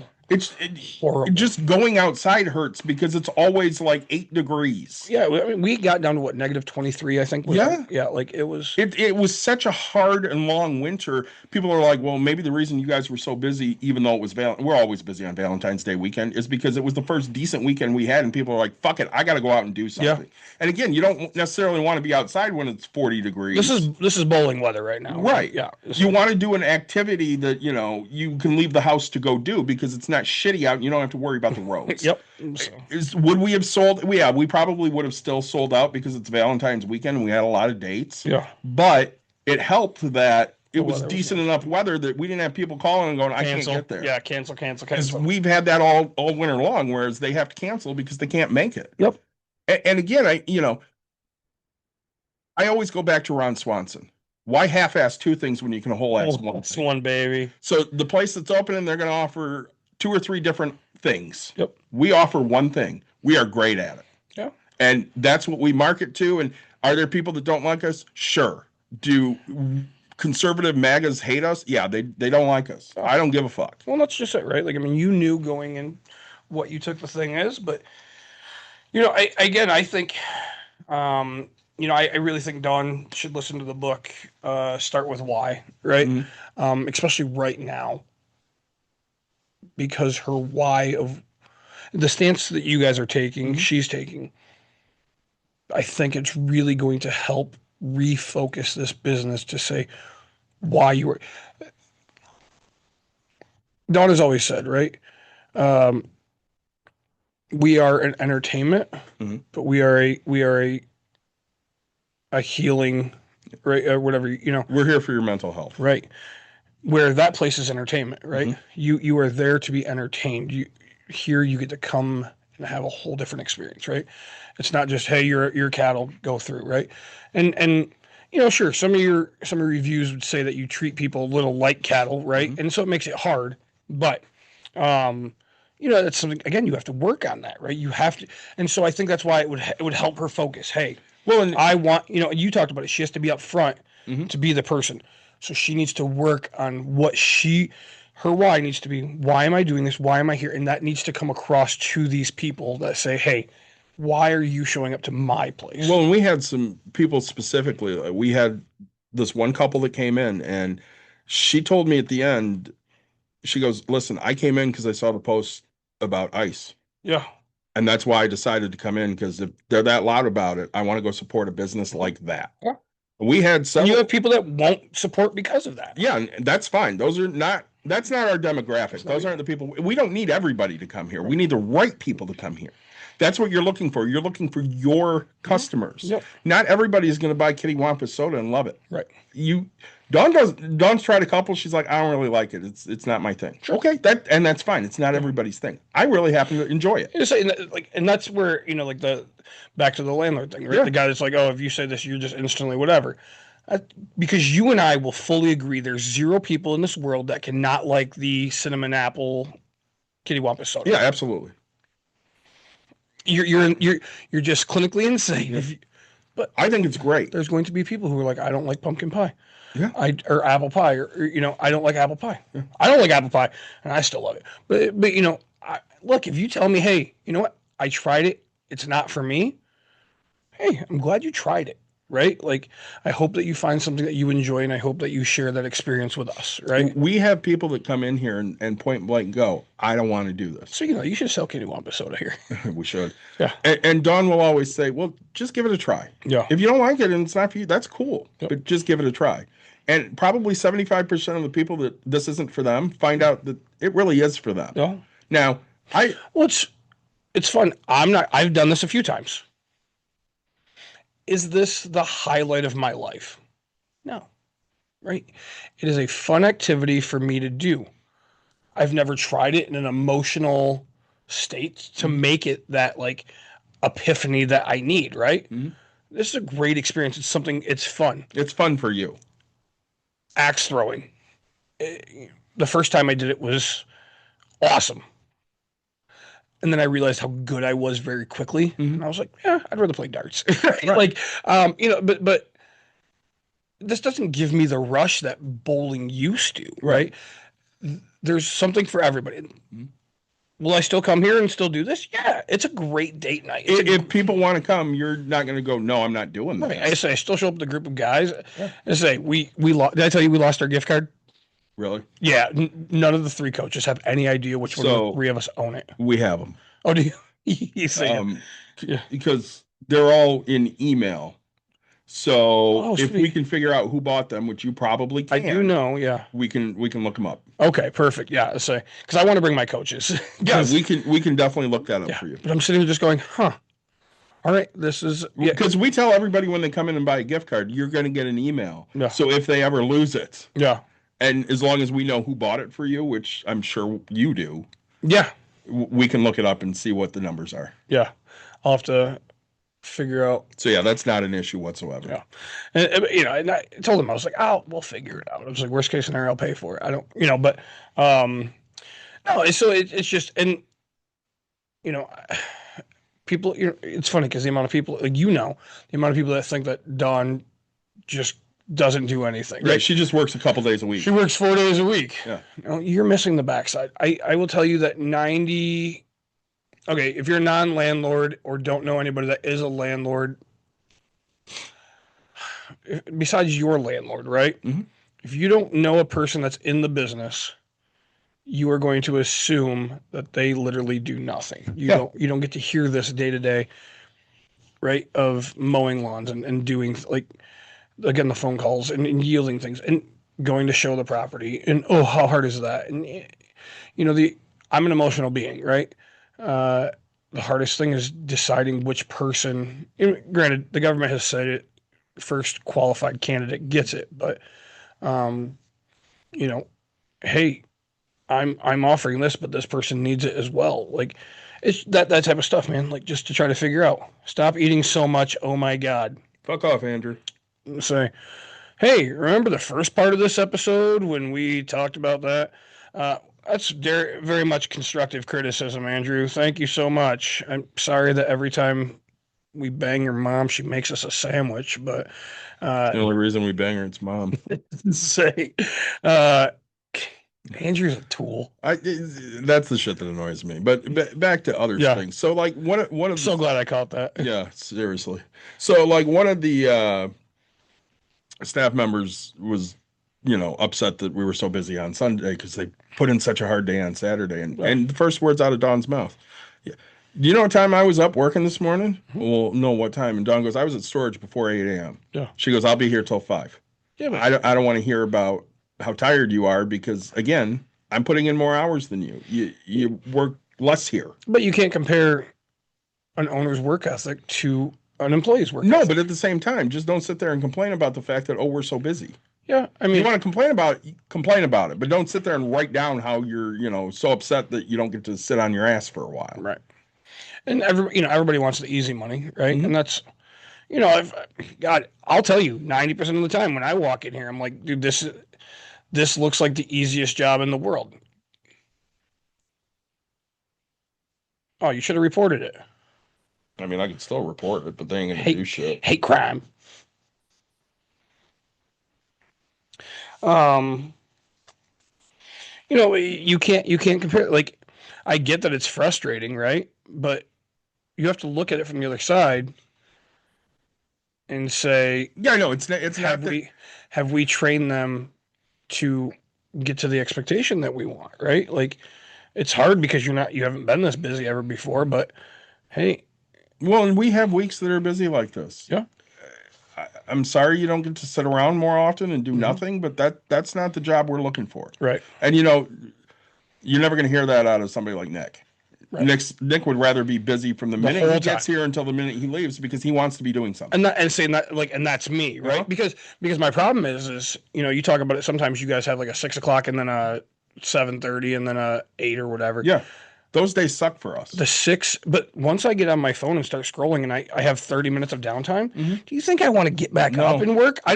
My rule is I don't drink while I'm working because I just want to drink. I can't go back to working. Right? Like, no, I'm done. I'm done for the day. Like, those gaps are awful. They are, right?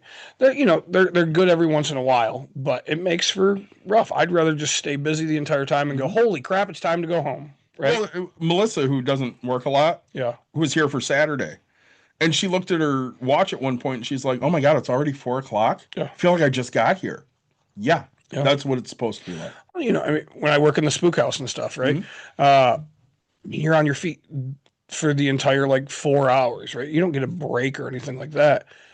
And so, yeah, like for me, it's physical, like, man, you know, because I'm jumping or doing whatever. And it's like, oh, but it is like the fastest 4 hours of my life, right? Yeah. I have a blast doing it. And I don't complain about it, but like I'll complain at the end, go, you know, my body is sore.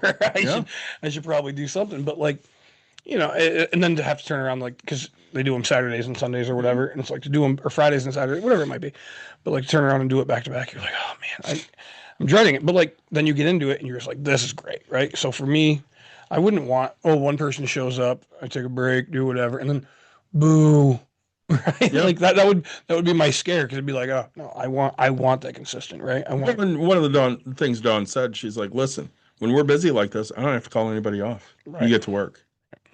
And that should be the goal, because if you're working, you're making money. Right.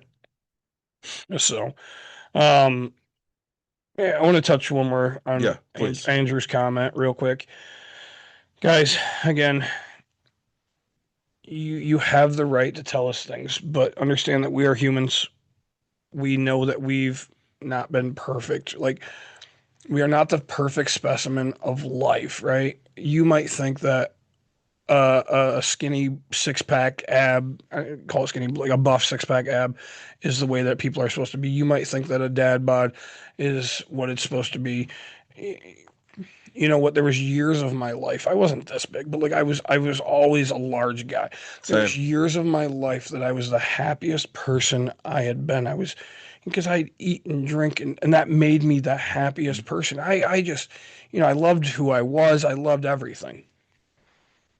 What the fuck does it matter how much I eat, bud? Like, why does that person have to say something like that? Like, if I'm happy, what does it affect you? Like, I will never meet that person in my life.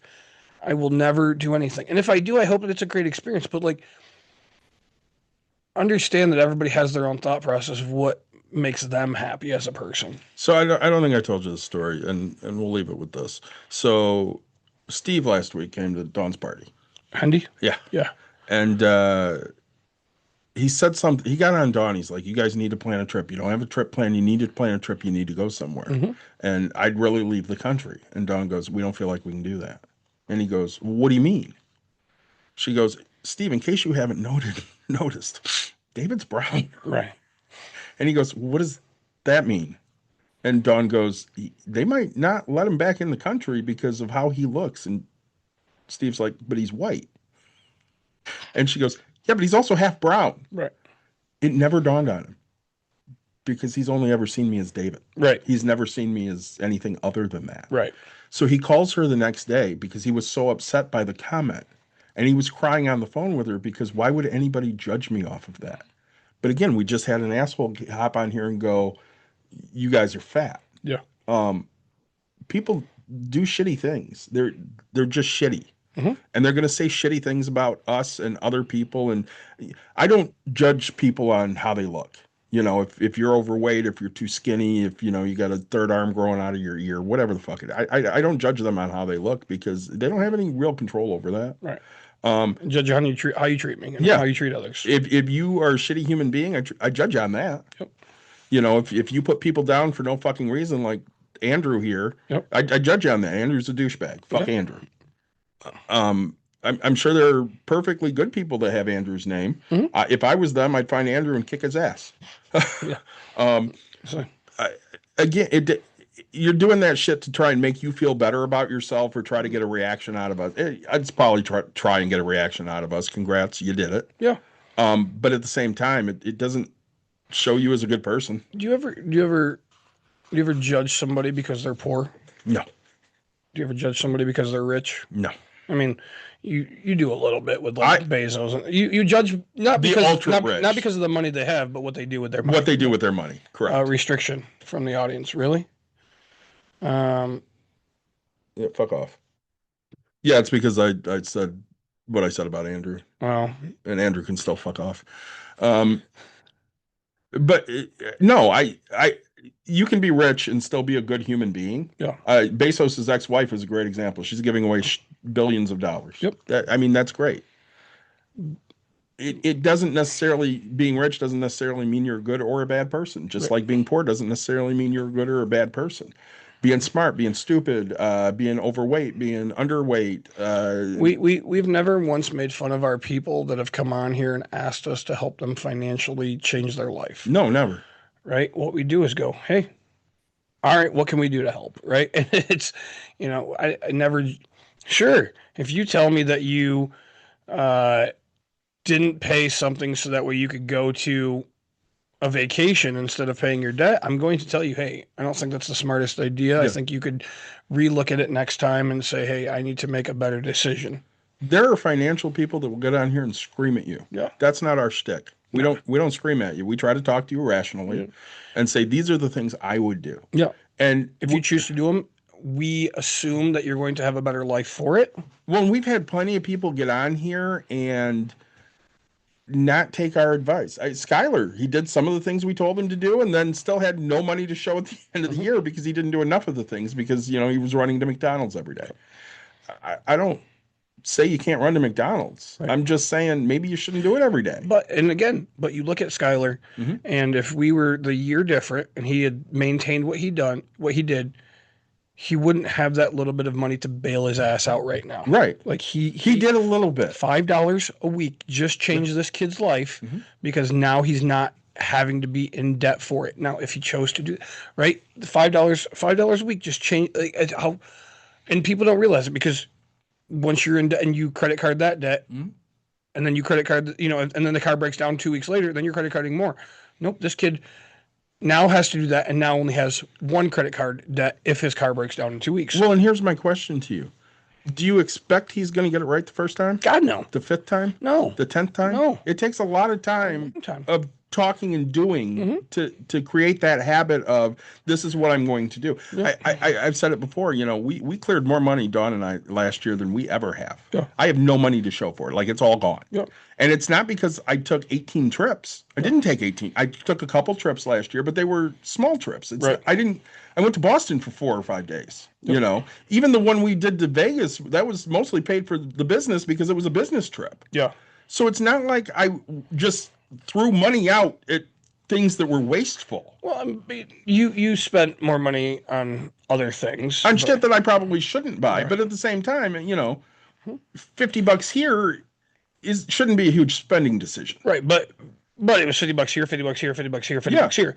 And so, this year, you get to look at it and say, because if you look at how much extra you spent, I would challenge you this, right? I want you to go through and look at the amount of extra, this includes everything, all your baseball tickets that you bought, all your concert tickets that you bought. I want you to do that. Come up with a number. 10,000. Cool. 10,000 less on your house. Tell me. Correct. But Taylor Swift, how often is your daughter, how much more is she going to tour? I don't know. And a tour like that, never again. Right. I mean, she literally did everything. The world. Right. But baseball, sure, you didn't have to. You could have watched the playoff game at home. I will tell you, if you asked me of purchases that I know of, and you're saying I have no extra money. I know you did your investments and things like that, but I will tell you that one you could have taken, because what did you pay, $350 a ticket? No, I paid.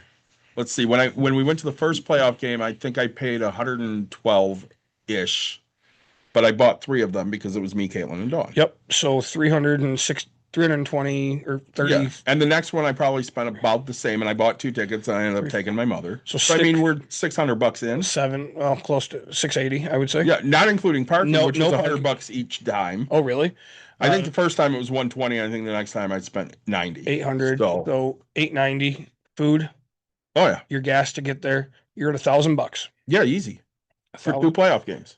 And you could have stayed at home. Bought a case of beer for. Let's give you a good beer. Let's go with $20. Yep. And so watch the game for free. $40. You would have paid $40, and so now you have $960. This year, do you go to 2 playoff games? Do you make it just one? Do you take that $500 and invest it into something else, right? Or do I say I've already done the playoffs? Do I really need to go back? Right. So, hey, you know what? I'll do it if it's the World Series. That's the only way I'm doing it. But again, you have no regrets into the sense because like you're not. But you can look at it and say, hey, I could be in a better life later if I would have sacrificed a little bit now. We have some concerts coming up. Yep. Those cost money. Yep. And again, Dawn and I have said before, because I almost died, we're not going to sacrifice things we want to do. We're going to do them. Yep. But as long as it doesn't go into debt. Right. At the end of the day, I know there's going to be a trade-off. I can't put a little extra money towards retirement because I did this instead. Mm-hmm. And am I okay with it? No, I'm not okay with it because I want to do both. Right. But I'm going to have to be okay with it sometimes. Yep. You know, and one of the hardest things for me is to tell my daughter no. Right. And I had, I had sent her a message a couple weeks ago. I'm like, listen, if you get into a hole here where you need to borrow money, I can't take on a bill. I just can't do it this year. Yep. You're going to have to ask your grandmother. I don't have that at this point. And, at first she's like, yeah, I totally understand. And then she's like, but aren't you almost done paying off on my bills? And I'm like, yeah, I have this bill that I still owe 50 on, but I also have your car that I picked up half of. Right. Now, Nick, I'm almost done paying my car. I had to have my entire engine rebuilt for $7,000. Right. I'm still paying on that. True, it's at no interest, but I'm still paying on it.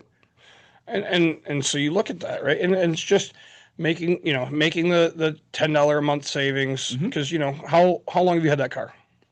I've had it since 2016. So I've had it for 10 years and it's 2013, so it's 13 years. So you've had it for 13 years? I've had it for 10. You've had it for 10. And you put 9,000 or 7,000 into it? Yeah, I put about 7,500 into it. 7,500 divided by 12 divided by 10 years. So $62.50 every month is what you need to save for the next 10 years. Granted, there's going to be other things that are going to go wrong. But if you were to redo that, right? I mean, that's so, hey, tell yourself, I'm going to have to buy it. The next one's going to be a transmission, $5,500 job, whatever it might be. So, well, again, I like my car, so I'm not looking to get rid of it. And prices of used cars suck. Yeah. So I don't really want to take on a bill. I had to do it for Dawn because her Tiguan took a shit. Mm-hmm. And so she's had 2 new vehicles in the time that I bought this one. Yep. And yeah, I put another almost $8,000 into it, but I'm only 178,000 miles. Yeah. That's what I can drive it for another 100,000 more, I hope. My car's got 100 I don't even know right now. Probably 130. I bought it with 100,000. The second one, because it was cheaper for me to buy the new car than it was to replace everything on my car. Right. And so it was like, hey, I like this car. This is what I'm going to do. So again, hey, you know what? My financials this year, I don't think. I mean, granted, my investments made money, but like me personally and on my side, no. I mean, I probably in the same boat as you, right? I know I overspent. I know for a fact I did, right? I'm probably even, if not less. Right. And that's not a good thing. You want to see growth and you want to but I've also set up numerous investments to where they're going to continue to grow and things like that. So, I mean, we're still doing the right things we're supposed to do to continue to live the life we want to live. Yep. And hopefully still have money for retirement. Oh yeah. I mean, as much as Andrew hates the fact that I'm eating, right? What made me happy? I was on my way here, and I spent $4 and 24 cents, and I got a Subway protein power pouch, right? 360 calories. I like to go out to eat. It made me happy. I kind of half bitched. I'm going to tell you, I'm on a diet. I ate out twice today. I left. I thought my closing was at 11. It happened to be 11:30. I was hungry at like 10:30, 10:45 this morning. So Jersey Mike's was open. I was like, man, they got a salad. I'm going to go in there. I'm going to get a salad. I tipped because I asked you. So I tipped because the kid was cool. I was like, hey, how do your salads work? And he walked me through and he chopped up and he put extra cherry pepper relish on it. And I was like, so I gave him a little, but it was $13. $13 for a fucking salad. Yeah. I could have just drove my happy ass back home, got my. Could have got a $1 McChicken. Nah, I'm healthy. I'm trying to be. No, what I'm saying though is you could have got a $1 McChicken. Yep, but I'm not complaining. I'm complaining because it's $13 for a salad, but also I didn't have to make it. I didn't have to do anything. I just got to eat the damn salad. I had $4 for Subway. My wife's gonna make me a steak when I get home because that's our celebration. So it's Sunday before I left here. I sent Dawn a text because she was with a customer at the time. I'm like, I'll give you an option. We can go out to dinner, or I can take you down to the Oasis and you can go swimming. Yeah. And she goes, I could technically eat down there. I'm like, pick whatever the fuck you want. I don't give a shit. Right. And then, of course, her answer was, well, do I need to drive because, you tend to drink too much? Yeah. And I went, no, I'm not drinking. Oh, the Oasis swimming pool. The swimming pool, yeah. So we ended up down there. She bought a drink. I mean, it cost me $16. Yep. She bought a drink. We hung out in the pool for, I don't know, a couple hours just to recharge our body because we're sore. I mean, we put in a long weekend and we're old fucks. Right. I get frustrated. I spend $9 on 3 cans of Red Bull. But I'll tell you what, that first crack of the Red Bull that just sends that smile on your face. Yeah. I did it the other day. And somebody goes, man, you just got happy when you took that sip. And I was like, I don't know what it is. Like, I do. I get happy. I'm like, this is good. So, again, there's things that make me happy. So, guys, we know we tangented quite a bit. We know that there's going to be haters. We welcome, just try to keep it constructive. Yeah, constructive criticism is great. Have an open conversation. I don't hide anything. That's not something I do. I'm an open book. Well, and you're not going to learn everything about us in a 1 or 2 minute clip on TikTok or YouTube. Right. You're just not. We do this for other reasons. I had somebody comment on one of Brooks going, I didn't learn anything. Right. You should go listen to the entire episode. You'll learn something. Yeah. But listening to Brooke talk for 45 seconds, you probably didn't learn anything. Right. You learned that she made some money. Right. Good job. So if you want to learn how she did it, go listen to the full thing. Yeah. I mean, that's why we do podcasting. Right.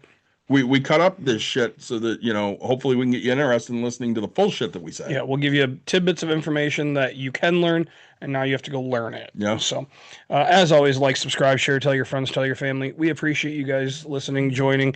TikTok, thanks so much for being with us. We probably will be back next week. Yes. Nick's thinking yes.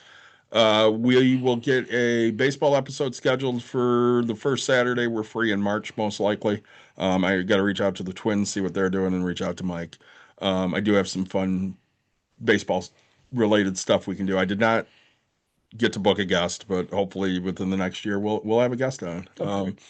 Thanks for joining, everybody. If you got ideas for episodes, please hit us up. And again, if you want to talk about our advice, by all means, we're happy to have those conversations. If you want to tell us we're fat, fuck off.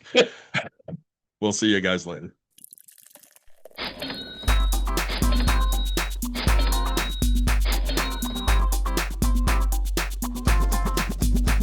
You've dialed in to Box and Brews. You might hear something you can use. like tips on your cash or tips on the suds. You're gonna want to The use smarts of these stuff. because they know the brews. And they know the box. And they know they can't help the stubborn fucks. So listen up, because shit's not funny. And save yourself some Beer money, bucks, and brews. Bucks and Bucks brews. and brews. brews. Bucks and brews.